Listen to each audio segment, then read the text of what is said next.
Hey, Dani. Hey, Trigger Happy fam. We're back with another episode of Trigger Day at the podcast. Hey, Alechia, how you doing? Listen, I am utterly exhausted, y'all. Utterly exhausted. I can't even fake the fun. Utter exhaustion. That's how I'm doing. I feel like that's just like a constant state of being after like you have children, and after a certain age, you're just kind of always kind of coasting at exhaustion. Like no one tells you that, but it's like you get, not you, I mean everyone, like after a certain age, after children, you're just kind of like, that's where you're at. Like that's your baseline is exhaustion. I think in America, yes, but that cannot be what it is in other countries. I refuse to believe that all the humans and all the lands and all the worlds are constantly coasting at exhaustion. And this is why I got to leave America real quick because, dear God, this capitalism is just, it's about to take me out. Yes. No, I'm super excited. Well, let's push through our exhaustion so we can have another great conversation like we always do. Yeah. I'm really interested in this conversation. It's a conversation we've never had. It's a conversation I don't hear too much, like so many of our other awesome conversations. And I just don't have a lot of knowledge about it. I don't think you do either. It's always nice and exciting to speak about things where you can learn and you can ask questions, and you know we get to ask these interesting dope questions to people that maybe everyone has always wanted to ask but just don't have the access or the ability to. So I'm really excited to talk today about adoption options and what's available out there and what different options you actually have as opposed to what you think they are or what you hear they are. We're going to go straight to the horse's mouth and get an idea of what we can really do if that's something that you're interested in or you know someone that's interested in. So please welcome the founder of PairTree, Erin Quick. Hey, Erin. Welcome. No, thank you so much. We are just like over the moon to have this conversation. So the only question that we ask all of our guests, regardless of who they are, what they do, because we just tend to have the most prolific and multi-hyphenate people on this show. So outside of all the titles, roles, and accolades, who do you say that you are? Oh, okay. Well, outside of my description as a title, I always say I am an unwavering optimist. I have more optimism in me than most people do. I can see positive in anything. I'm an insane efficiency junkie. Like I map my route through the grocery store, or I'm on my while my kids are in the bathtub. I have to be always kind of multitasking. And then I think I have a pretty strong justice gene, which has kind of turned me into, I think, the role that I'm in today, which is, I say, modern adoption advocate, because we'll get into it today. But there was, when I was going through my own adoptions, my jaw dropped many, many times in the process. In terms of, I want to start there. When you finish, I would love to. What were those jaw dropping moments for you? Well, I mean, some of the jaw droppers are, so I came to adoption from the world of infertility. So we had gone through, kind of graduated through all the various stages of infertility with reproductive technology. So IUIs, which is artificial insemination, for those that don't know, and then IVF, which is in vitro fertilization. And, and they didn't, I could get pregnant. I couldn't stay pregnant. And so I'd had 3 miscarriages, and my husband and I were like, nope. We're done with that. It's just too, like, I called myself broken. Yeah. Like I was just like physically, emotionally, and for sure financially, because it's so expensive. Yeah. So when we moved to the world of adoption, this was kind of the first jaw dropper, because I think we all grow up with this idea of adoption, and private adoption is different than foster. We can talk about that. But in private adoption, well, I say we kind of grew up with this after school special of like, there are so many kids that need homes. And in private adoption, that's just very untrue. It's actually like a knife fight. It's so competitive. Really? Oh my gosh. Yeah. And because it's so competitive, it's insanely expensive. And there's a ton of behavior in it. And so I think that was kind of the first jaw-dropping moment where I'd gone from like hospital setting of IVF. And now my husband and I were in the basement of a church, and a woman was telling us to write a check for $60,000. And I was like, wait, what? Yeah. Oh, my jaw would have dropped too. I would have been like, excuse me, say what? Very, very jaw dropping. Yeah. So that was the first one that I was like, what? What's happening? Am I being punked? Like, I really would have been confusion. Yeah. It was, and luckily we had some friends that had gone through adoption before, and they told us this is the first piece of misinformation we try to correct in everybody's minds is you don't have to use an adoption agency to adopt in the US. And a lot of people just don't know. And I didn't know that. I didn't know that. I was like, what? I thought it was required by law. Yeah, I know. Well, so you may have to use an adoption agency for a portion of it, but you don't have to use an agency for all of it. And that's kind of one of the first mistakes that we see some families make is they just go to their local adoption agency wherever they live and they sign up and thinking they're doing the right thing. But it could be, they could be $40,000 sunk cost 2 years later and have nothing to show for it kind of thing. And this is, let me huge asterisks on this, that we partner with a lot of adoption agencies that are incredibly ethical and they're trying to do the right thing. It's just a matter of just kind of reshifting what you would hire an adoption agency to do. Because, I was going to say, because the internet exists now, and a lot of professionals in the adoption industry just haven't, this is a horrible pun, but haven't adopted the use of technology to make opportunities come to the surface more for expectant moms and for adopting families. Yeah. And you said a word that, my business ears perked up when you said sunk costs.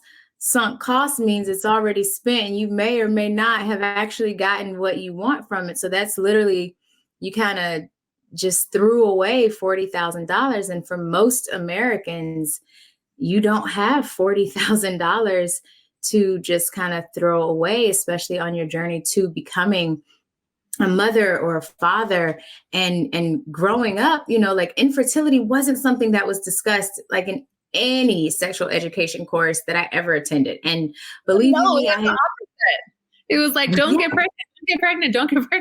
Yeah. Don't get pregnant by all costs. You're not married. God is going to destroy you. You're going to burn in hell. Do not get pregnant. And I went to a lot of sexual education courses because my mother told me all boys give you are babies and diseases. And so you want to make sure you avoid them both at all costs. It was simply expected that as a biological woman, that having children would come naturally. And then now when you experience the opposite, it's kind of like a blow to the gut. And it's like, wait, what? Excuse me? This was, what do you mean? And I know with you, when we were reading through and learning more about you, you had experienced unexplained infertility. And what we would like to discuss, which is a piece in part, especially because this conversation isn't one that's had a lot, what steps do you suggest that women do take who have had those similar experiences? What steps should they take, or did you take, to handle the grief that comes when things don't go as planned? Yeah. So I refer to those days because I think my husband and I call it on the reproductive train for about 3 years. 3 to 4 years, kind of depending on timing. But I call those days the dark days because I was just sad. And it felt like everybody around me was pregnant. And, it's just, if people haven't been through it, it's really hard for them to relate to you. I mean, and they'll say things like, oh, it was just your body's way of getting rid of something that wasn't right. Or it'll happen for you guys. Just don't be stressed out, which all it does is make you want to punch them in the face. And, honestly, shut up. Oh yeah. And it's so painful to be going to baby showers and stuff when you're experiencing this. And that's, I think, one of the things that I try to tell people. There are support groups that you can join, and a lot of fertility clinics have them now. And I tell people I was actually kind of embarrassed. I remember going to the fertility clinics the first couple of times and oh my God, I hope I don't run into anybody I know. Even just trying to get pregnant, I was feeling that way. But then when you get pregnant and then when you lose a baby, it's like, it's one of the darkest times around. And it's like, it's not talked about. And when you do talk about it, you realize you're actually part of a gigantic club that nobody wants to be part of. I remember friends coming out of the woodwork like, oh yeah, I've had 6 miscarriages. And I'm like, what? Yeah. You know, like, we don't talk about it. And that's one of the things that I think we can do better, especially as women. But I think like talking about it is one of the first things I always recommend. And then for me, in terms of making the transition from, because a lot of people are like, well, when do you transition from fertility treatments to adoption?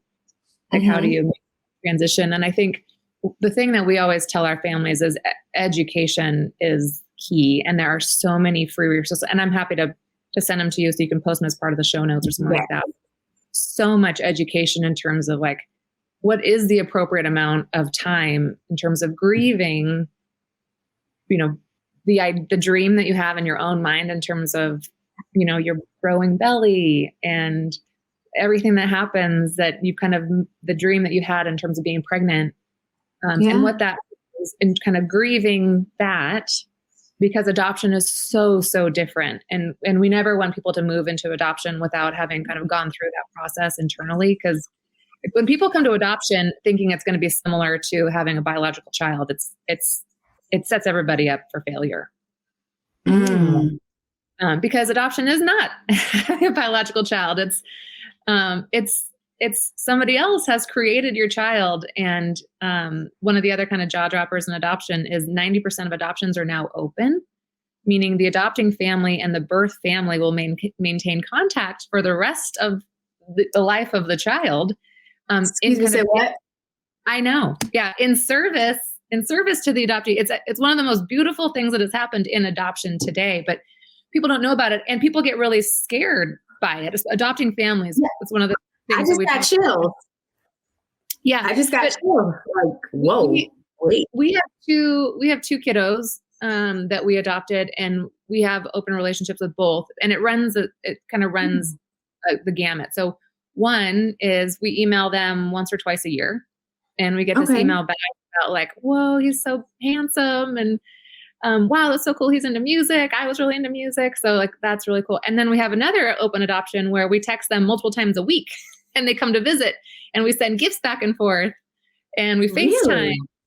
Yeah. And it's, I think as I remember my own feelings when I was moving into adoption and hearing about like open or closed, and like thinking closed would be ideal, because I don't think I had fully grieved my own dream, you know, of like, thank you, your career has ended and now mine's beginning. But when you are in a hospital room with a woman who just carried a baby for 40 weeks, knowing that she was going to place that kiddo for adoption, and just entertaining every question that we as a society feel free saying to a pregnant woman about like, what are you having? And what do you do? She's the courage in these women, and then gives birth and hands that child to you, like the honor and the responsibility that you feel as an adoptive parent. And I immediately am like, please be in our lives forever. Like, I want our son, and I really mean our collectively, I want our son to know your strength. You know, like, this is insane what you just did, you know? So that's the kind of like, that's what is really beautiful about open adoption, but it is really intimidating people. Cause I thought I was going to be intimidated, almost feel like competitive with her before I went through it, you know, cause I'm like, well, what if he likes her more?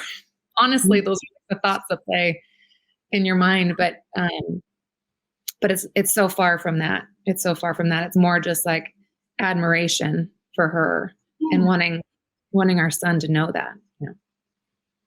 Wow. I mean, I'm a little speechless. I came across an Instagram page not too long ago, which is funny. You brought up open adoption. They have that. And they were like showing their story about how they have the open adoption and how the birth mother comes and visits. And it's like this whole thing. And I remember watching it like, I could not do that. I was just like, I don't know if I could just like those same feelings that you have, or just feeling like the confusion for the child. But after like a few of their clips, it was very obvious that the child felt like more love. It was like they have more parents and they have like more, as opposed to thinking about I think I was worried about the confusion, but it was like, it was just clear that this person was more like another family member as opposed to like this person who abandoned me. And I felt like that was so powerful because so many, I'm assuming, people who are put up for adoption or who feel abandoned by their parents and they never hear from them again, that's something they carry forever. So to just maybe have that access, and then maybe as they grow older, have the conversations with them as to why and what, and it probably just opens up a different kind of opportunity to heal, as opposed to just like not having any answers and then having to go dig them up when you're 25, or you know what I mean? So it's funny you talk about it because I was just like very flabbergasted. And they also actually were, I think the term is transracial. Yeah. So they have a transracial open adoption, and they talk about, I wish I could remember their Instagram, but I wasn't thinking about it today. But I know that the transracial adoption, they talk about how it comes with its own set of unique challenges. So I wanted to talk to that because I know that that is something that happens. So what would you say that some of those challenges are? And you were talking about resources that you provided earlier for access to adoption after infertility and what steps to take. Do you, and if you do, what resources do you provide to kind of help people navigate successfully? Yeah. So it happens pretty often. So 40% of adoptions are transracial adoptions. Wow. That's a large amount. It's a lot. Yeah. And again, like, I can't emphasize education enough because, all of the research says that if a child can be placed in a home where their and a racial and cultural background will be mirrored, it's better for the child. Right.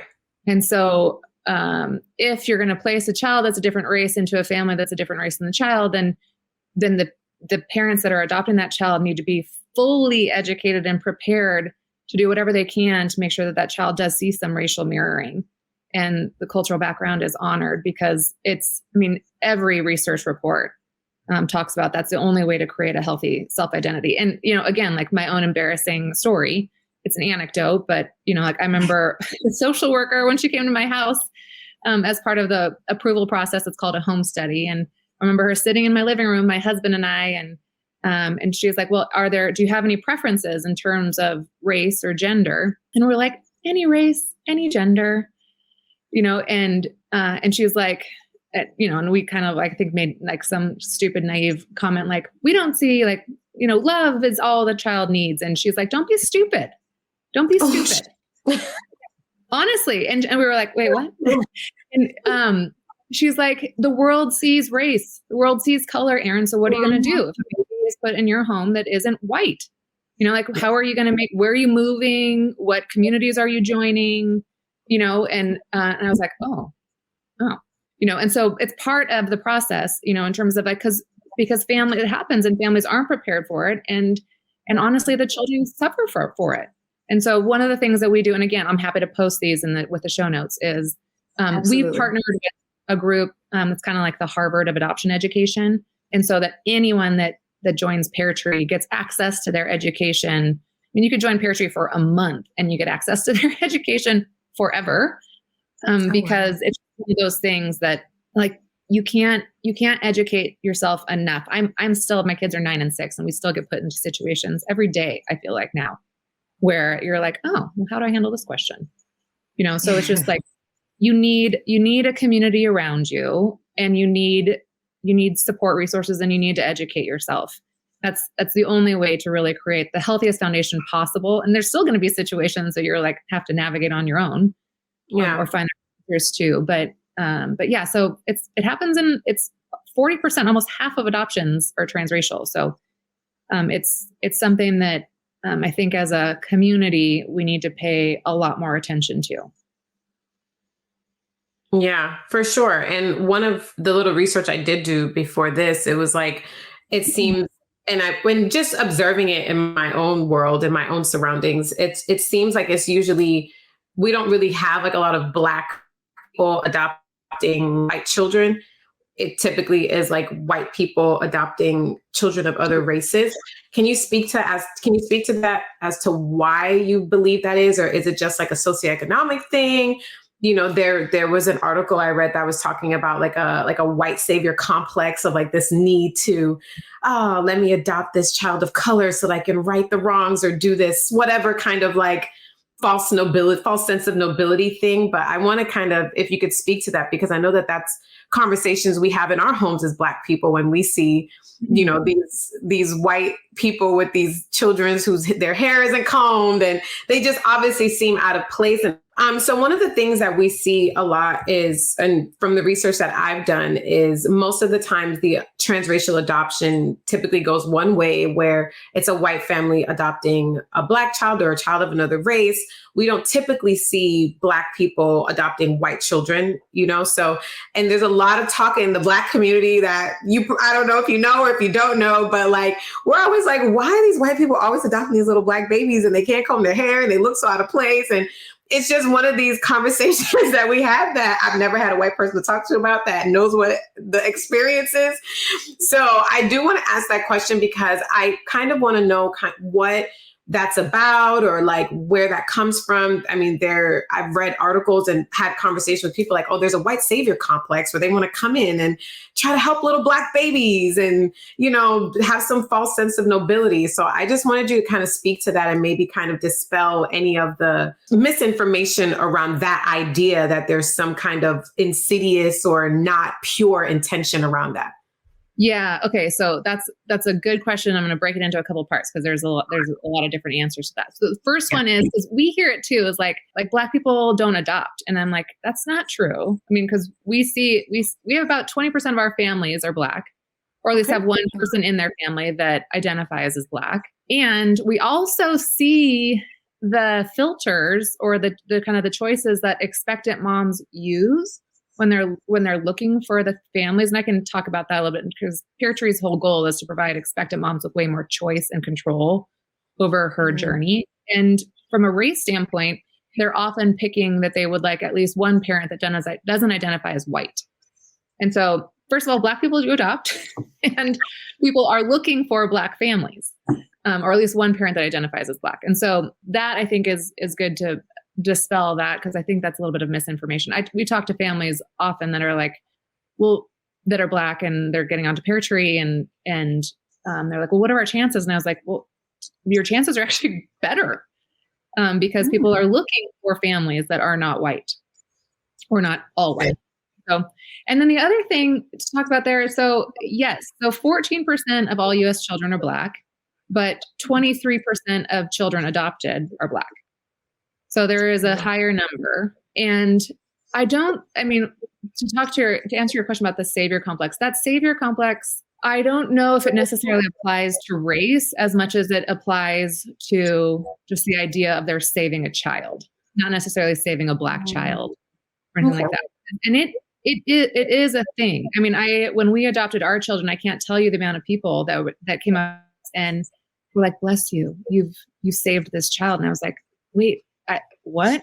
I feel like this child saved me, you know, and like it was my dream to be a mom, you know, and the fact that this family trusted us to raise their child is, you know, like that saved me, not the opposite. But that savior complex thing does exist. And again, with education, we're trying to kind of weed that out a little bit because this isn't about saving anything. I will say, I think more white people are just as a group of people, because there's more white people adopting, they just statistically are going to be adopting children of a different race because there are just more white people adopting. Okay. And so I think that's one of the things that like we would love for more Black families who are interested in adoption to pursue it, because that's how we get this kind of that high number in terms of transracial adoptions down, is if expectant moms have more access to families that aren't white, we get to have less transracial adoptions, and what that means long term is kind of less potential identity issues down the road. Yeah, and I feel like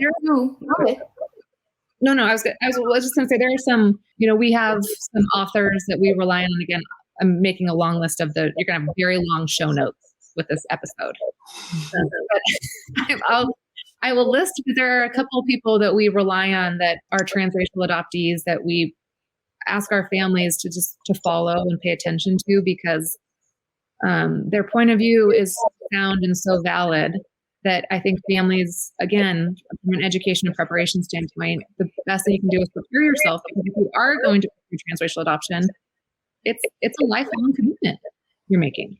Yeah, it's not like a pet that you're bringing home for the holidays. Like, this is like, you have to integrate them into your family. Your family might not have the same views that you have, on another race. And there's just a lot that comes with it. So I'm happy that you guys provide those resources and have options for people to educate themselves so that they can have the chances for a better outcome. Because I can imagine children born into biracial relationships where they're not adopted, but that's just their life. Like, they have identity issues and things like that. So it is something that's common when you don't have that mirroring of your race. I know sometimes we like to act like those things don't matter or exist, but that culture and those things it makes up the fabric of who we are in so many ways. So kudos to anyone that does that and really takes the effort and the time to make sure that they can come at it from an informed space. It makes a huge difference. And it goes way beyond hair. Yes, it does. Yeah, for sure. And when you were speaking too, you were saying that there's a higher number of white people who are adopting, and there is a higher number, 23%, of children of color, whether it's Black or, another race, who are being adopted.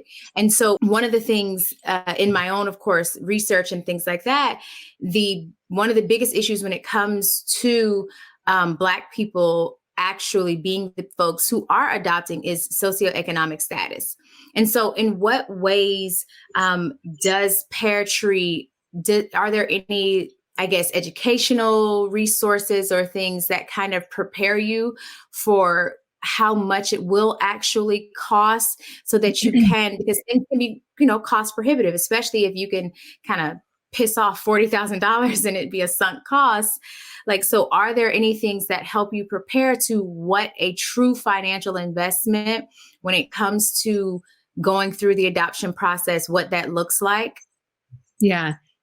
So that was one of the other kind of like the jaw droppers that we mentioned at the top of the show. But so the average cost for private adoption is $50,000 to $60,000 now. Yeah. Whoa. Outrageous. I know. But PairTree's goal is to put adoption on par with giving birth to a child in a hospital naturally, which is around $15,000. Okay. And so it's not cheap.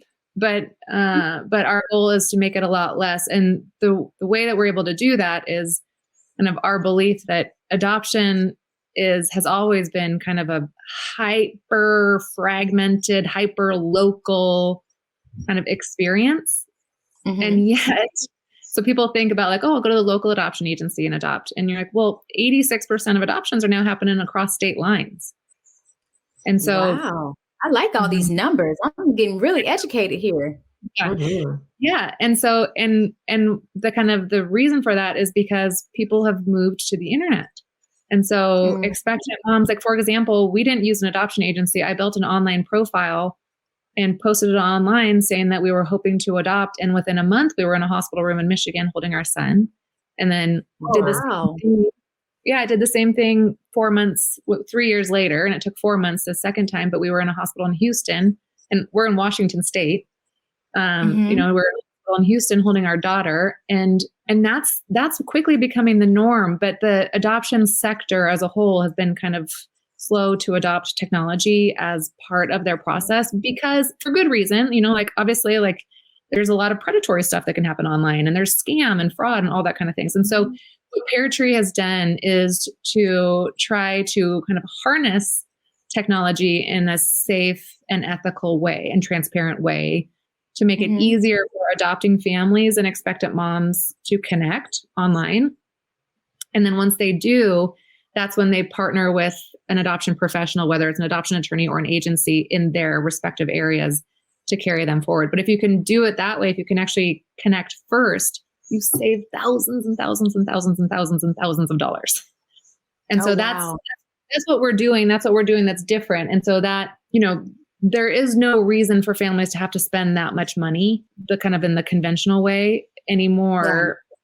All of the tools and resources we have around. So we're partnering with the most ethical adoption professionals in every state.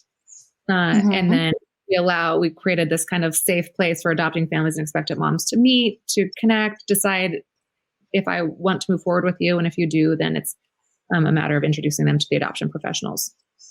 And I'm sure that's just one way of adopting, where it's like the expectant mother, someone's giving birth and you're going to get the baby from the time they're born. I'm sure there are people who don't want like a newborn. Maybe they want like an older child.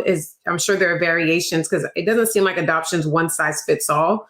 So do you mind going over some of the other common misconceptions that are around adoption, where people just assume, because it's just like, there's Google and you can like look things up, but there's so much misinformation on Google and there's so much bias on Google, where it's just like, I've gotten to a space when I'm looking for things where it's so much easier just to like have a conversation with someone who has the experience, because I just get like, Google just spins me around. Like, it's like when you have like an ailment and you go on Google and you find out that you're dying from like the mosquito bite, and you're like, oh my gosh, like I didn't know this could happen with mosquito bites. Like it kind of happens like that with things like adoption, with things like infertility, where you just get into like a rabbit hole. And you just immediately, like after a while, you just get terrified of doing those things. So just having from someone who has the experience, like what are those misconceptions? What are things that people should really know if they're interested in possibly adopting? Yeah. So I think the first question you need to ask yourself is public versus private. Okay. And so private adoption is what we've been talking about, but public is what people consider foster. And that's a very different system. But the goal of foster is reunification with the biological family. And so it's probably the fastest way to become a parent via the foster system. But the goal is not permanent placement. The goal is for that child to go back to its biological family. Okay. So that's the first thing you kind of have to be aware of. So, and I'm going to add it to my show notes list. There's a couple wonderful companies that are making it a little bit more, modern, that process. So I will send those along in the show notes. And then on the private side, then the question you have to ask yourself is domestic or international.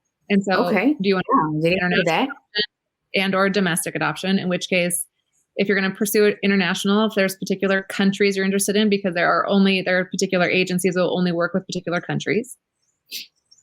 And PairTree doesn't do that either, only because the amount of adoptions that are happening across country lines has dropped dramatically in the last 10 years. And it's really for reasons, but it's things like, not to oversimplify it, but like countries get mad at each other and they're like, well, fine, closing our borders. We're no more adoptions. And so like China, that's happened. Countries like Russia, that's happened. And so it happens, but you can still adopt internationally, but there's something like 5,000 international adoptions that are happening every year in the United States. It's small. Okay. Wow. Okay. And then if you go through private, there are, again, like you can go through an adoption agency, or you can try to what we call self-navigate. So that's what PairTree is self-navigating, where you're in charge of your own process. And so you would come to PairTree and we would connect you to a social worker in your state to approve you to adopt. You would build a profile and connect with an expectant mom. And then once you've connected, then you would use a legal professional, whether that's agency or attorney, whatever is required in your state, to move forward with the adoption. And then the piece that we haven't talked about that I think is actually one of the most important pieces in adoption is what happens after you've adopted.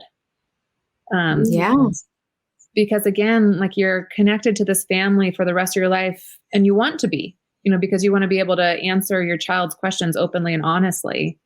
But there aren't any tools. Like families use divorce apps to stay in touch with their birth family, which again, like sets the tone off on the wrong foot. And so that's the other thing that PairTree is now doing, is helping families, building the tools and technology to help families stay in touch forever. And that's support resources, that's education, that's maintaining what you're legally contractually obligated to do. Like, we're legally obligated to send a certain amount of photos and videos every year. Okay. Oh, wow. Yeah. But things like managing medical history, like my 6-year-old loves bacon, but I have no idea if there's been a history of heart disease that's cropped up on the birth family side. And so how are we helping families manage medical information going forward? And because it's dynamic, all these relationships are lifelong and incredibly dynamic. And so giving people the tools to help manage it. No, and that's so important. And while you were talking about like the public versus private and the differences, I didn't really realize that, like, in the foster system, the goal is to try to reach them with their biological family. Like, fostering is more temporary. And I know a lot of and maybe, I don't know, obviously I can't speak for all Black people, but I know that there obviously is a lot of fear around government entities within the Black community. And one of those things is CPS and DCF and all those things. And I wouldn't be surprised if that was somewhat of a deterrent, is just feeling like they have to be so involved in the process and wondering if this child you're getting was snatched from their Black mother because of something else. Or, we have a lot of horrible stories. There's even one right now with a little girl named Mila Jackson in Dallas, where she was taken from her mother because her mom didn't want to use photo therapy to cure jaundice or to help with the jaundice. She wanted to just take her outside in the sunlight, which was recommended by her licensed midwife. And CPS came in and took her like 2-3-week-old baby from her. And didn't even have the correct court orders, didn't have their name on the court orders. Something happened with, I think her, Alicia Saisha, where her babies were taken because she was accused of malnutrition. So it is something that happens, unfortunately, in our community at an unprecedented rate, where our babies feel like they're snatched from us. And then we had our babies snatched from us in slavery. So it's like, there's like this, I know for me personally, that's been a part of the stigma for me with adoption, is just like, oh, am I taking someone's baby? Is that the right thing to do? Shouldn't they be with their mother? So I wanted to ask you, like, what were some of the feelings you had through adoption? What kind of feelings did you have to resolve within yourself while you're going through that process to kind of feel like this is the right thing to do? Because I'm sure there's like this, I don't know, like, I just don't think it's that simple. It's like, oh, I want to, like, okay, I can't have a child the way I want to, so I'm just going to adopt. And it's just like this, we're skipping, down the street and it's rainbows and butterflies. And I love how honest you are. So just personally, what were some of the feelings you had to resolve to kind of, like, especially early on, to kind of move through it and actually, enjoy the process? I'm going to try to do it without crying too hard. Okay. I didn't mean to offer you. Okay. I'm curious. It's so fascinating. It's a real thing. I call it adoptive parent guilt. And I don't think it ever goes away. Really? I don't think so. Because especially, one, again, like back in the hospital room. So when our son was born, that was our first experience with adoption, and birth mom and birth dad are just incredible people. This is what I tell my kids all the time. Like, just because you get pregnant doesn't mean you're ready to be a parent. Oh, that part. Very true. Very true. So, yeah. And I'm like, buddy, think about all the things dad and I do for like all day long. Like it takes a lot to be a parent. And yes, you might not be ready because you get pregnant. And so that's how we kind of positioned it to him. But, birth mom and birth dad, just incredible people. And we had a hospital room 2 doors down from theirs. And we rolled into the hospital, and I just felt like yin and yang, almost, these 2 hospital rooms, because ours was full of like joy and oh my, like literally my husband and I, like, streaming tears for 48 hours. Like, I can't believe this is happening, and like not ever wanting to put him down because we were so in love. And then she really wanted to breastfeed, which again, because she wanted to give him everything she possibly could. Yeah. You know, and so we would roll him back every 3 hours. Sorry, I can hear my voice getting shaky. And walking into their room, it was like so much sadness. Oh, So it was like, so you realize as an adoptive parent from the very beginning that your joy is the inverse to their pain. And so that I don't think ever fully leaves, because, and I say this all the time, like we get the, like parenting is hard. So we get the like, oh my God, these kids, we get those moments, but we also get every happy, cuddly, proud, funny. We get all that. And when those things happen, they're the first people we think about, because they don't get it, And so that it's a real thing that, like my husband and I, we still talk to our social worker once a month just to help kind of talk through it. And our kids are 9 and 6. So we've been talking to our social worker a lot, but it is a real thing that it's, but I will say, I think one of the best things we can do in terms of kind of providing some more peace of mind to both sides is, again, like if we're giving expectant women who are exploring adoption, if we're giving them transparency and control over their process, like they're not being, like guilted into placing a child for adoption, which happens. Like the word that we hear the most often with expectant moms when they've talked to other agencies is coerced. And it's because adoption costs so much. So if an expectant woman walks into an adoption agency that doesn't have high ethics, she's a $60,000 paycheck if she chooses adoption, you know?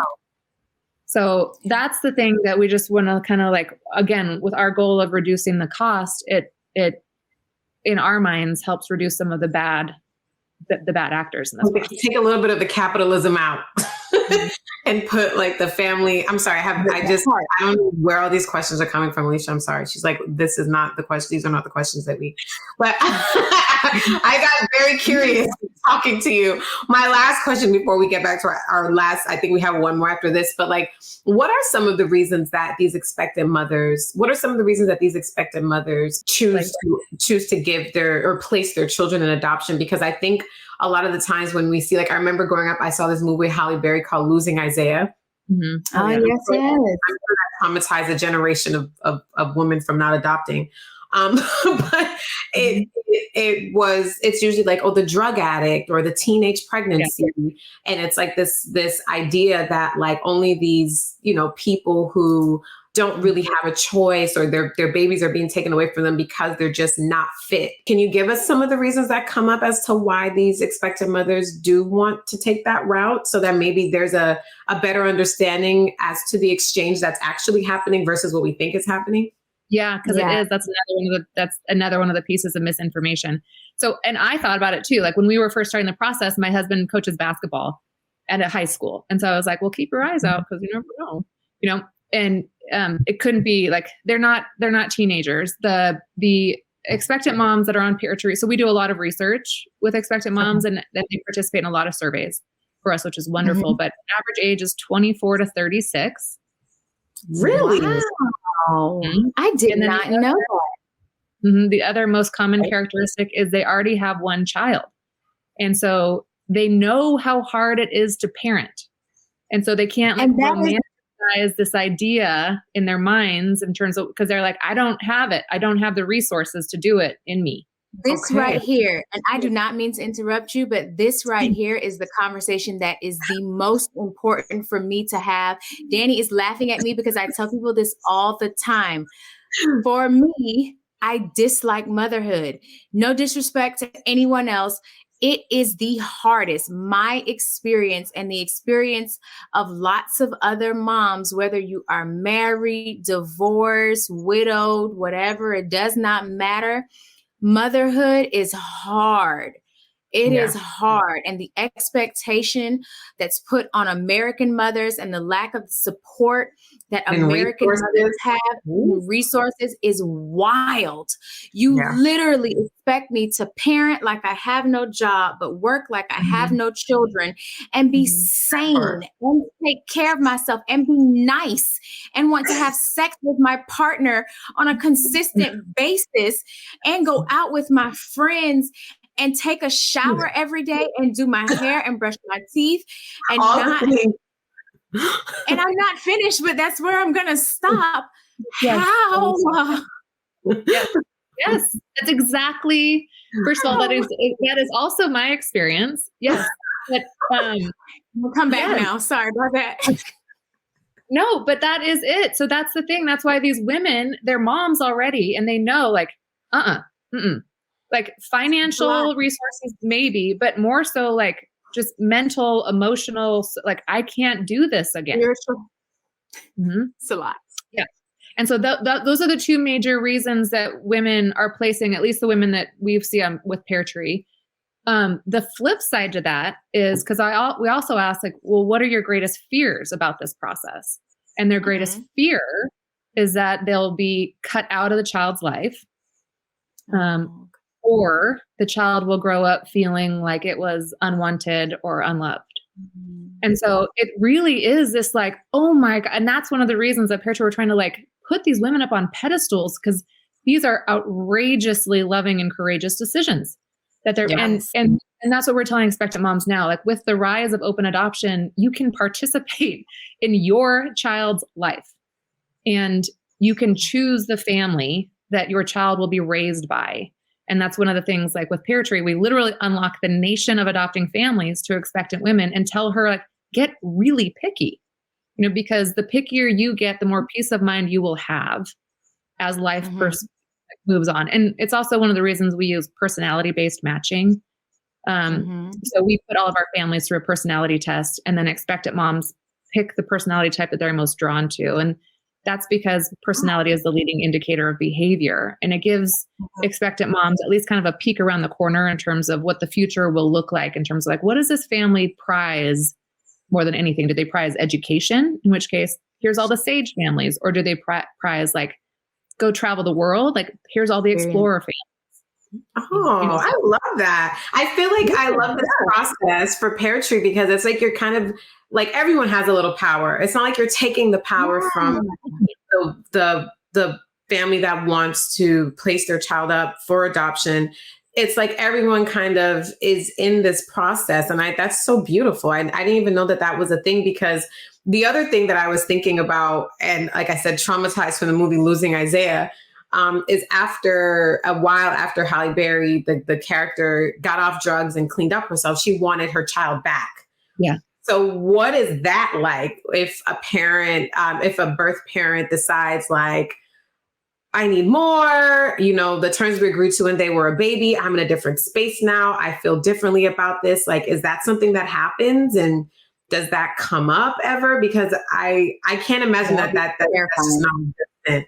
Yeah. Where if they change their minds at some point, because obviously they're legally whatever, but can they become like a terror? Can they become, something that is for real? Like, I mean, these things, we're human, like everything has some kind of human element that isn't that great. For sure. Yeah, definitely. And so that's, so two things happen. Like with Losing Isaiah, if it was a private adoption and she relinquished her rights, because she was drug addicted and all that kind of stuff. Yes. If she gets cleaned up, it's the choice of the two families, the birth family and the adoptive family, to decide how they want to handle it going forward. And again, with more educated and prepared adopting families, I don't think there is an adopting family on the planet that would say no to having the birth family, as long as it was going to be a positive influence involved in the child's life.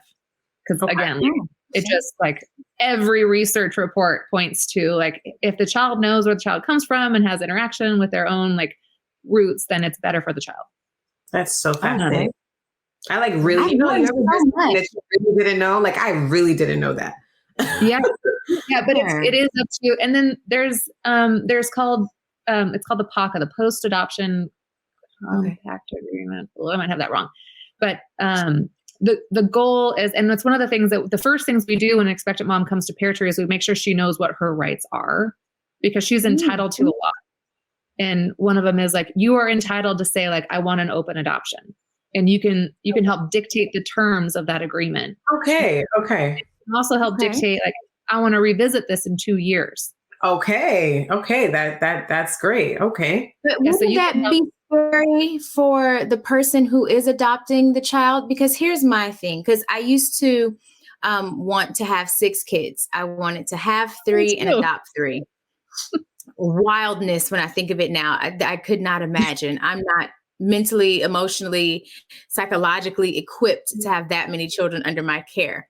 And also taking care of children, going through, you know, the lows, the highs, the in-betweens, now we're floating moments, knowing that could possibly, where I would have to shift to then give that child back or revisit that after 2 years. Those first 2 years, in my opinion, are the hardest because I'm not a fan of babies. I know you are learning all the things about me. Sorry, Trigger Happy Fam. These are my thoughts and feelings and emotions, and I will not feel bad about them.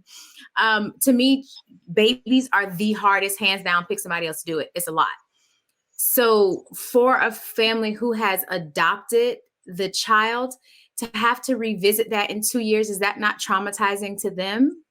Well, let me make sure we're talking about the same thing, because it wouldn't be like you're not placing that child back in the care of the biological family. You're just revisiting the agreement that says like, hey, like maybe you come visit, or hey, maybe you have FaceTime calls with kiddo, or you're reevaluating how often the two of you are communicating back and forth. And that needs to be agreed upon by both parties. By both parties. Not like once adoption has been finalized, then it goes back to like the adopting family is now the legal parent of the child. And so they get to decide like, you know, but again, like hold on, my kiddos are trying to come in here. No worries. Let the kids in. Y'all, these are very real conversations. We allow our guests, we've had our babies come in, we've had dogs, Jackson, to be a part of our conversations. Totally fine if they need to come on in. Oh, they're just loud. That's all I'm saying. We're trying to. Anyhow, but it is like that is a real thing that the families get to decide that. That's beautiful. And it's meant to be an evolution because, of course, like no one is relinquishing a child. Like I am the healthiest person around. I've got all the resources I need right now. Like every adoption comes from a period of like, I can't do this, you know, and those people are signing up then also for a lifetime of grief. And so like that grief has seasons to it, you know, and so, and we have a birth mom who's very honest with us about her experience with relinquishing her child. And she's like, to us. And she's like, I don't regret the decision, but I definitely go through periods of time where it's really hard. Yeah. And so it's just, like, we just have to acknowledge it and recognize it instead of just trying to pretend it doesn't exist. Yeah. I love this. Like I've learned so much in this conversation.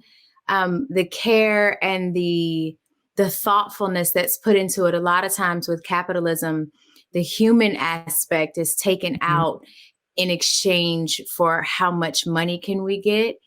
And the loving kindness and care and thoughtfulness that you've placed in the process, even so much as creating a communication, you know, platform and system for folks to be able to communicate afterwards so they don't have to use a divorce app, which literally is created so that people don't have to communicate directly with each other.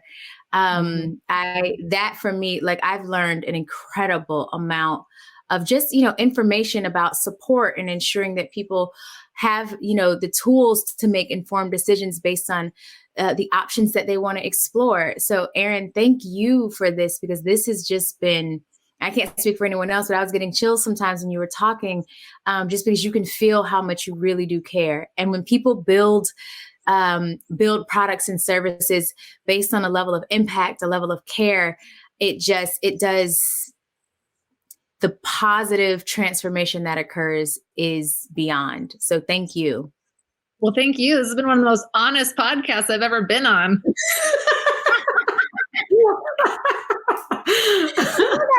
Actually, we get that a lot. Because for us, we don't want to just have, conversations that feel good or just, really cute and curtsy. That's not our personality. I'm not sure if you could tell before we even hit the record button. We are openly honest. I don't like to use the word brutally honest, because why would you want to be brutal to someone who you're supposedly being honest with? So we're open and honest, and we like to have conversations that push things forward, that move the needle so that we all can grow and learn, and be better humans. Like, that's the freaking point of all of this. How can we just be better freaking humans?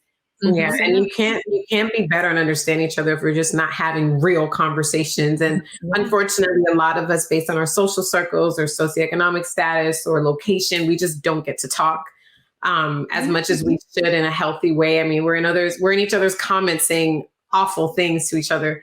But we don't get to sit and talk. And this is so cool because there's just so much I did not know about adoption that completely shifted my perspective. So I hope anyone listening that's thinking about it or knows someone that's thinking about this, to listen to this episode and go to PairTree and figure out what your options are to see if this is something that may actually work based on this new information that you've received. So Erin, where else besides PairTree can we stay connected with you on Instagram? Like, how else can people stay in touch? Yeah, we're PairTree Family on both Instagram and Facebook. And then PairTreeFamily.com is our website, and it's Pair, P-A-I-R. Okay. PairTree. Not the fruit. Okay, PairTree Family. Okay, so PairTreeFamily.com. And Alechia, where can we stay connected with you? You can stay connected with me all over, everywhere at Alechia Reese. Y'all know my mother got super excited when she was spelling my name, Alechia, last name Reese, Reese. Oh, and now that just made me come up with another question. Wait a minute, Dani. Are you able, so sorry, in the open adoption process, are you able to change the name or get to decide like what your child's name and things will be? Oh, that's beautiful. Yes. Sorry. I was like, oh, my mother decided. I was like, oh yeah, naming, because that's such a big thing. Okay, I'm back now. It is a big thing. And that's one of the things too, like, again, you decide on it. So both of our birth families said, you pick, and we ended up picking names that could help kind of honor the family too. Like the middle names of our kiddos honor the birth families, but you can decide whatever you want. You can do whatever you want. Yeah, I think what I've learned through this from the open adoption is like they're not co-parenting. They're just, like I said, they're allowed to be like a family member that can come in based on the kind of stipulations that you guys allow. And I think that just is the most beautiful thing I've heard in a long time. You can stay connected with Triggered at Triggered AFPC on Instagram. You can go to triggeredafpodcast.com for the latest and the greatest of all the things we're doing. You can now go to triggeredafevents.com. Okay. We have some live and live in color events coming to you that it's going to be so exciting. We really want to see you guys there. So please go to triggeredafevents.com so that you can buy tickets. You can tune in virtually. We have a lot of good stuff coming up so that we can take this healing to a deeper and a higher level. You can stay connected with me on Instagram at the Dani Bordeaux. Bordeaux is Bourdeau. I hope this episode helps anyone who is interested in adoption. This is the episode to share with anyone you think might be interested or may be on the fence or is on an infertility journey where they need some other options. There are so many options now. Thank God for technology and wonderful humans like Erin who are creating space and opportunity for people to be able to become parents however they choose to. So thank you guys so much for listening. Bye. Bye.